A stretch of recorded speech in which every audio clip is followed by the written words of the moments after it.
உன் வெட்டத்தை வேடிக்கை பார்த்தேன் மயங்கினேன். ஒரு ஞாபக அலையென வந்து என் நெஞ்சினை நனைத்தவள் நீயே. என் வாலிப திமிரினை உன்னால் மாற்றினேன். பெண்ணாக இருந்தவள் உன்னை நான் இன்று காதலி செய்தேன். உன்னோட அறிமுகத்தாலே நான் உன்னில் மறைமுகமானே. நரம்பெல்லாம் என்னம்மா அந்த பையன்கிட்ட ஃபோன் பண்ணி பேசலாமா? பேசலாம் பெரியப்பா. ஆனால் நீங்கள் எதை பேச போகிறீங்கன்னு நான் தெரிஞ்சுக்கலாமா? தெரிஞ்சுக்கலாமா சொல்கிறேன். ஆனால் இப்போ மட்டும் இவ்வளோ மெதுவாக பொறுமையாக பேசுகிற. அப்போவே என் தம்பிக்கிட்டேயும் ராணிக்கிட்ட அப்புறம் என் பையன்கிட்டலாம் ரொம்ப துப்புராக பேசலான்னு கேள்விப்பட்டேன். நீ எப்படி அவங்ககிட்டலாம் அப்படி பேசலாம்? அது கோவத்தில் அப்படி பேசிட்டேன் பெரியப்பா, மன்னிச்சிருங்க பெரியப்பா. ஓ, நீ கோபத்தை வந்தால் என்னென்னாலும் பேசுவ. நாங்கள் எல்லாரும் கேட்டுட்டு இருக்கணும், அப்படி தானம்மா? நாங்கள் எல்லாரும் என்ன சொன்னாலும் கேட்கணும், அப்படி தானே? அப்படி இல்லை பெரியப்பா. ஆமாம் பிரியா, நீ ரொம்ப ஓவராக பேசியிருக்குற. என் தம்பி நீ அப்படி பேசாமல் எங்களுக்கு எப்படி வந்திருக்கும் தெரியுமா? ஒரு நிமிஷம் நீ யோசிச்சுட்டு பேச வேண்டாம். ஒரு அப்பா கிட்டே எடுத்து பேசணும் அப்படின்னு சொல்லிக்கிட்டு அவன் உட்காந்து அழுறான். அப்படி அழுறேன், என் பொண்ணு என்னை பார்த்து இப்படி பேசிட்டா, நான் அவளுக்கு எப்படிலாம் கல்யாணம் பண்ணி கொடுக்கணும், எப்படிலாம் அவளை பார்த்துக்கணும்னு ஆசைப்பட்டேன். ஆனால் அவன் இப்படி பேசுகிறேன் என்னை பார்த்து அப்படின்னு அவன் அழுறான் உட்காந்துருந்து. என்னென்ன நீங்கள் சொன்னால் மட்டும் அவனை கேட்டுற போகிறா? அந்த பையனை தான் கல்யாணம் பண்ணுவேன், ஒருத்த கல்யாணத்துக்கு போகிறா. என்னமோ பண்ணட்டும். ஏடி அந்த பையனை லவ் மட்டும் தான் பண்ணியே, அவங்கள ஊர் சுற்றி இருக்கியா, எங்கெல்லாம் போயிருக்கியா? என்ன பெரியம்மா இப்படிலாம் கேள்வி கேட்குறாங்க? எம்பா இப்படிலாம் கேட்காதம்மா. நீ சும்மா இருக்கிறேன். ஏன் ராணி அப்புறம் என் தம்பி அப்புறம் ஒன்று பார்வலை எப்பா எப்படி பேசியிருக்கிற? நான் இப்படிலாம் கேட்க தான் செய்வேன். நீ சும்மா இரு கொஞ்ச நேரம். எதுக்கு பெரியம்மா இப்படிலாம் பேசுகிறீங்க? ஓ என்ன பெரியம்மா, நீ எத்தனை நாள் எனக்கே மரியாதை கொடுக்காம என்னெல்லாம் பண்ணியிருக்கிறேன். நானும் சின்ன பிள்ளை சரி சரின்னு இருந்து எவ்வளோ நாள் விட்டுருக்கிறேன். ஆனால் நீ பேசின பேசிக்கு உன்னால் என்ன பண்ணலாம்? ஆமாம் பிரியா, அன்றைக்கி பஸ்ஸில் உட்காந்துக்கிட்டு ஃபோன் பேசிட்டு இனிக்கி பேசிட்டு போனியே. நீ என்னெல்லாம் பேசலான்னு எனக்கு தெரியும். ஆனால் ராணி அக்காட்ட சொன்னால் கஷ்டப்படுவாங்களேன்ட்டு இன்னும் வரைக்கும் நான் சொல்லாமல் வச்சுருந்தேன். இன்றைக்கி காலையில் தான் நான் வந்ததும் சொன்னேன். ஆனால் நீ நல்லா தான் பேசுகிற. என்ன எல்லாருக்கும் நம்மளை பற்றி தெரிஞ்சிருக்க போல இருக்குது.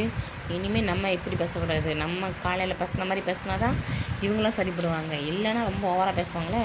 என்ன பெரியப்பா நீங்கள் நான் லவ் பண்ணுறதுக்கு ஓகே சொல்கிற மாதிரி சொல்லிவிட்டு எல்லாரையும் வச்சு இப்படி பேச வைக்கிறீங்க நீங்கள்? இப்போ தான் அந்த பையனுக்கு ஃபோன் பண்ணி பேசலாம்னு சொன்னீங்க. ஆனால் இப்படி பேசிகிட்டு இருக்கீங்க. என்ன நினச்சிட்டு இருக்கீங்க நீங்களாம் உங்கள் மனசில்? ஆளாளுக்கு என்ன நம்ம பேசிகிட்டு இருக்காங்க, நானே பார்த்துக்கிட்டே இருக்கிறேன்.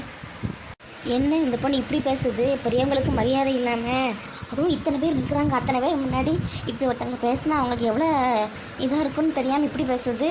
என்ன பிரியா கத்தி பேசிட்டு இருக்க? நீ உங்கள் அப்பா கிட்ட பேசாமல் என்கிட்டலாம் பேசக்கூடாது, பார்த்துக்க. நானும் பார்த்துட்டு ரொம்ப ஓவராக தான் பேசிகிட்டு இருக்கேன். நீ என்ன வேணும் இப்போ உங்களுக்கு எல்லாத்துக்கும்? ஆளுக்கு ஒவ்வொன்றா கொஸ்டின் கேட்டுட்டு இருக்கீங்க. நீங்கள் கல்யாணத்துக்கு ஓகே சொல்கிற மாதிரி தானே பேசுனீங்க. பேசிட்டு இப்போ என்னத்துக்கு மாற்றி பேசிகிட்டு இருக்கீங்க?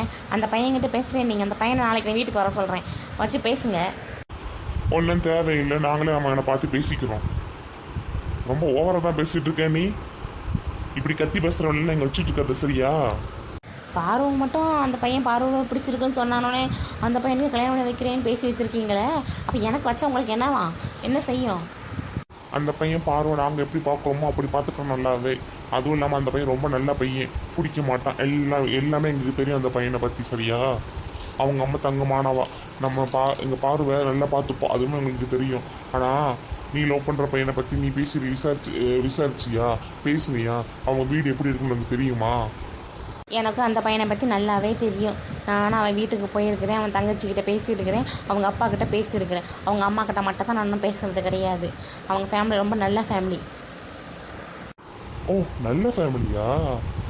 நல்ல ஃபேமிலி. அப்படியம்மா அந்த பையன் குடிப்பான், அது உனக்கு தெரியுமா? அதுவும் இல்லாமல் ஊரில் ரோடி மாதிரி சுற்றிட்டு இருக்கான் தெரியுமா? அன்னைக்கு கூட அந்த பையன் ஒருத்தங்கிட்ட சண்டை போட்டு அடிப்படி போட்டு அந்த இன்னொரு பையனை போட்டு அவ்வளோ அடிக்கிறான் என் கண்ணு முன்னாடி. நான் பார்த்தேன். சரண் ஃபோட்டோ கட்டினதால அந்த பையன் எனக்கு அடையாந்து இருந்துச்சு. அவன் என்னமோ பண்ணிட்டு போட்டான், உங்களுக்கு என்ன? இப்போ அவன் குடிப்பானா? நான் அவனை திருத்திப்பேன், அது எனக்கு தெரியும். அவன் குடிக்காமல் வைக்கிறதுக்கு எனக்கு தெரியும். அவங்க ஃபேமிலி நல்ல ஃபேமிலி தான், நான் அவனை தான் கல்யாணம் பண்ணுவேன். நீங்கள் சும்மாலாம் அப்படி பேசிகிட்டு இருக்காதுங்க. முதல் போங்க, எல்லோரும் உங்கள் வீட்டுக்கு போங்க. எதுக்கு எங்கள் வீட்டில் வந்து எல்லோரும் நிற்கிறீங்க? ஏய் என்னடி பேசுகிற நீ? உங்கள் வீட்டுக்கு போகணுமா? இது எங்கள் அண்ணன் வீடு தான். இங்கே இருக்க எல்லா வீடும் எங்கள் அண்ணன் வீடு, என் தம்பி வீடு, எல்லா வீடும் இதுதான். எல்லாருக்கும் பொதுவான வீடு தான். அது என்ன உமா திமிரத்துக்கு உங்கள் வீட்டுக்கு போங்கன்னு பேசிகிட்டு இருக்கேன் நீ முதல்ல வீட்டை விட்டு வெளியே போடி. நீ யாரடி முதல்ல எங்கே எல்லாத்தையும் பேசுகிறதுக்கு? நான் ஏன் வெளியே போகணும்? நான் போகும்போது போய்க்கிறேன். நான் இப்படி தான் பேசுவேன் எல்லாத்தையுமே. என்ன நினச்சிட்டு இருக்கீங்க நீங்கள்லாம்? ஏங்க இப்படி திமிரு பிடிச்சி பேசிட்டு இருப்பா ஒரு மாப்பிள்ளைய பாருங்க, 2 நாளில் தள்ளி விட்டுடலாம். இவளெல்லாம் வீட்டில் வச்சுட்டுலாம் இருக்க முடியாது, இவளெல்லாம் பாதுகாத்துட்டுலாம் இருக்க முடியாது, ஓடி போயிடுவா. அதனால ஒரு மாப்பிள்ளைய பாருங்க, 2 நாள் ஏன்னா 1 வாரத்தில் கல்யாணம் பண்ணி தள்ளி விட்டுடலாம். இவரெல்லாம் நம்ம இனிமேல் படிக்க வைக்கக்கூடாது, காலேஜுக்கு எங்கேயும் அனுப்பாதீங்க, வீட்டில் அடைச்சி போடுங்க. ரொம்ப திமிரு பிடிச்சி பேசிகிட்டு இருக்க. நாங்களும் சரி அந்த பையன்கிட்ட பேசி கொஞ்சம் அந்த ஃபேமிலி எப்படிப்பட்ட ஃபேமிலின்னு பார்த்து தெரிஞ்சுக்கலான்னு பார்த்தா திமிரு பிடிச்ச அலையவா. உங்கள் வேலையை மட்டும் பாருங்கள் பெரியம்மா. எங்கள் அம்மா என்ன அப்படி சொல்லலையே. உங்கள் வேலையை மட்டும் பாருங்கள். நான் என்னமோ பண்ணிக்கிறேன். நான் யாரையும் லவ் பண்ணுறேன், யாரையும் கல்யாணம் பண்ணிக்கிறேன். நீங்கள் எனக்கு மாப்பிள்ளை பார்க்கணும்னு அவசியம் கிடையாது. என்னடி திமிரு பிடிச்சி பேசிட்டு இருக்க? திமிரு பிடிச்சவளை பெரியம்மா யார் உனக்கு? அவங்க தான் முதல்ல அம்மா, அதுக்கப்புறம் தான் நானே. இப்படி திமிரு பிடிச்ச மாதிரி பேசிட்டு தான் வச்சுக்க, மூஞ்சி பேத்துருவேன் பார்த்துக்க.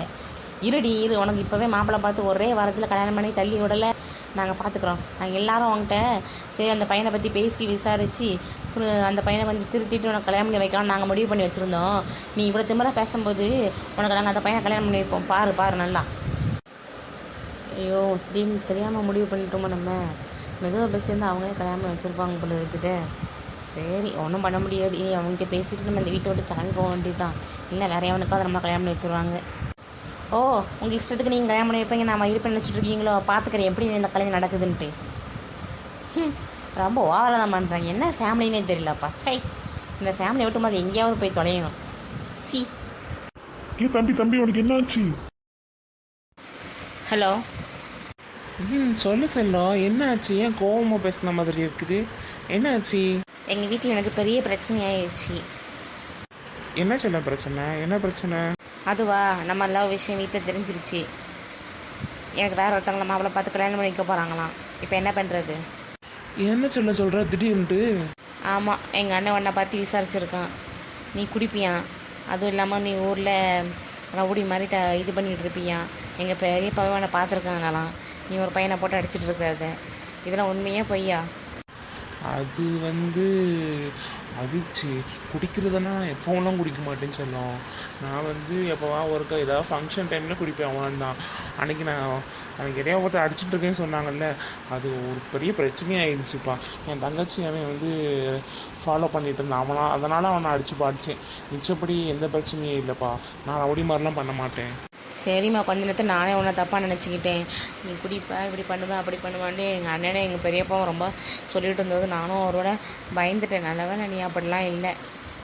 சரி சொல்ல, இப்போ என்ன பண்ணுறது சொல்லு. தெரியல பேபி, எனக்கு காலேஜ் விட மாட்டேன்னு சொல்லிட்டாங்க. 1 வாரத்தில் எனக்கு கல்யாணம் பண்ணி வைக்கணும் அப்படி இப்படின்னு பேசிகிட்டு இருக்காங்க. எனக்கு என்ன பண்ணுறது என்னன்னு எனக்கு தெரியல. நான் என்ன பண்ணுறது பேபி, நீயே சொல்லு. என்ன சொல்லும் இப்படிலாம் பண்ணுறாங்க? இப்போ நான் என்ன பேபி சொல்ல பண்ணுறது? நான் வேணா எங்கள் வீட்டில் பேசட்டுமா? பேசு பேபி. அந்த அவங்க அம்மாவுக்கும் உங்கள் அப்பாவுக்கும் தங்கச்சிக்கும் தெரியும்ல, அவங்ககிட்ட சொல்லிப்பாரு, அவங்க என்ன சொல்கிறாங்கன்னு பாரு. சொல்லிவிட்டு எனக்கு நைட்டு கால் பண்ணு சரியா? நைட்டு ஃபஸ்ட்டு மெசேஜ் பண்ணு, அதுக்கப்புறம் நானே உனக்கு கால் பண்ணுறேன் சரியா? சரி நான் எங்கள் அப்பாட்ட பேசிவிட்டு சொல்கிறேன் என்னன்ட்டு. அப்புறமா எங்கள் அம்மாக்கிட்ட பேசுகிறோம் சரியா? பேசிட்டு நைட்டுக்குள்ளே நான் உனக்கு கால் பண்ணுறேன், மெசேஜ் பண்ணுறேன், நீ கால் பண்ணு சரியா? இப்போ நீ ஃபோனை ஒழிச்சு வச்சுக்கோ, இல்லைன்னா உங்கள்கிட்ட ஃபோனே வாங்கிட்டு போயிடுவாங்க. அதனால் சரியா? நீ அந்த ரூமுக்குள்ளேயே இருந்துட்டு வெளியெல்லாம் போகாத சரியா? சரி பேபி, நீ சொன்ன மாதிரி நடந்துக்கிறேண்ணா. ஃபீல் பண்ணாத சொல்லும், நான் பார்த்துக்கிறேன் சரியா? அப்படி எந்த பிரச்சனைனாலும் நான் அவனை கூப்பிட்டு நான் எங்கள் வீட்டில் வச்சுக்கிறேன். நான் மேரேஜ் பண்ணிட்டு அதுக்கப்புறமே வழக்கம் போல் காலேஜ் போய் படிச்சுக்கலாம் சரியா? எங்கள் வீட்டில் எப்படி எங்கள் அப்பா ஓகே சொல்லிடுவாங்க. எங்கள் அம்மாவை தான் சமாளிக்கணும், அதை நான் சமாளிச்சுப்பேன், அதெல்லாம் பிரச்சனை இல்லை சரியா? சரி baby, miss you baby. Miss you சொல்லும். சரி நான் வைக்கிறேன், எங்கள் அப்பாட்ட போய் பேசிட்டேன் பெஸ்ட்டு சரியா? சரி. அவங்ககிட்ட சொல்லியிருக்குது, பேசுகிறேன்னு சொல்லியிருக்கான். பேசி நல்ல முடிவு வந்துச்சுனாங்க, கொஞ்சம் சந்தோஷமாக இருக்கலாம். வீட்டில் உள்ளவங்க வீட்டில் இருக்கவங்கள்ட்ட மெதுவாக பேசியிருந்தாலே ஓகே சொல்லியிருப்பாங்க போல இருக்குது. நான் ரூடாக பேசி எல்லாத்தையும் மேலும் மேலும் கஷ்டப்படுத்தி விட்டுட்டேன். என்ன பண்ணுறது? நான் இந்த கோவம் தான் கட்டுப்படுத்தவும் முடியல, ஒன்றும் பண்ணவும் முடியல. என்ன பண்ணுறதுனே எனக்கு தெரியல. சே ஆண்டி, எனக்கு ரொம்ப கஷ்டமாக இருக்கேன் ஆண்டி. எங்கள் அப்பாவை பாருங்கள் எப்படி கஷ்டப்படுறாங்கன்ட்டு. அவன் எப்படி பேசிட்டா நீங்களே பார்த்தீங்களா ஆண்டி? எனக்கு ரொம்ப கஷ்டமாக இருக்குது. என்ன பண்ணுறதுன்னு எனக்கு தெரியல ஆண்டி. ஒன்றும் இல்லைம்மா, ஒன்றும் இல்லை, அழாது சரியா? அப்பாவுக்குலாம் ஒன்றும் இல்லை. அப்பா காலையிலேருந்து சாப்பிடல. அதனால தான் அப்பாவுக்கு ஒரு மாதிரி தலை சுற்றிருக்கும். வேறு எந்த பிரச்சனையும் இல்லை. சரியா? நீ அழாத. சரிங்க ஆண்டி. சரண், நம்ம 2 பேரும் வெளியே போகலாம். கணேஷ் கொஞ்சம் நேரம் பேசிட்டு வரட்டும். சரியா? சரிங்க ஆண்டி வாங்க. கொஞ்சம் அவகிட்ட பேசி அவளுக்கு ஆறுதல் சொல்லிட்டு வா. சரியா? சரிங்க அண்ணி. பாருமா அழாதேம்மா, ஏம்மா இதெல்லாம் சரியாயிரும்மா. சரியா? அழாத, அப்பாவுக்கு ஒன்றும் இல்லை. சரியாம்மா? நான் என்னப்பா பண்ணுறது? எங்கள் அப்பாவை பார்த்தேன்ல எப்படி மயங்கி விழுந்தாங்கன்னு. அது இன்னும் என் கண்ணுக்குள்ளேயே நிற்குது. எனக்கு ரொம்ப கஷ்டமாக இருக்குது. அப்பா வந்து டென்ஷன் ஆகிட்டாங்க, அதனால தான் அப்பாவுக்கு மயங்கிட்டாங்க. வேறு ஒன்றும் இல்லை. சரியா? அப்பாவுக்கு எந்த பிரச்சனையும் இருக்காது. சரியா? அழாத. என்னை பாரு, என் பாருமா, என்னை பாருமா கொஞ்சம். நான் பார்க்க மாட்டேன். பாருமா. சொல்லுப்பா. எல்லாம் சரியாயிடும். சரியா? எந்த பிரச்சனையும் இருக்காது. அப்பா சரியாயிட்டாங்க. சரியா? அப்பாட்ட நான் பேசிட்டு தான் வந்தேன். அப்பா நார்மல் ஆகிட்டாங்க. எந்த பிரச்சனையும் இல்லை. சரியா? நீ இப்படி அழுதுகிட்டே இருந்தீங்கன்னா அப்புறம் எல்லாரும் அழதான் செய்வாங்க. நீ சந்தோஷமாக இருந்தால் தான் அந்த குடும்பமே சந்தோஷமாக இருக்கும். சரியா? சரிப்பா. சரி, எப்பவும் போல் எல்லார்கிட்டையும் ஹாப்பியாக பேசி எல்லாத்தையும் நார்மலாக்குறது நீ தான். சரியா? இப்படி உட்காந்துட்டு அழுதுட்டு இருந்தீங்கன்னா அப்புறம் எல்லாருமே ஒவ்வொரு இடமா உட்காந்து அழுதுட்டு தான் இருக்கணும். சரியா? நீ போய் எழுந்திரிச்சு எல்லாத்தையும் பேசி எல்லாத்தையும் நார்மலாக்கு. சரியா? சரிப்பா. ஏய், என்ன பண்ணுற? அடி வாங்குவேன், சும்மா இரு. சரிங்க மேடம், நான் ஒன்றும் பண்ணலை. சரியா? நீ எழுந்துச்சி போய் எல்லாத்தையும் பேசு, எல்லாம் சரியாயிடும். சரியா? நான் இப்போ கிளம்புறேன். சரிப்பா.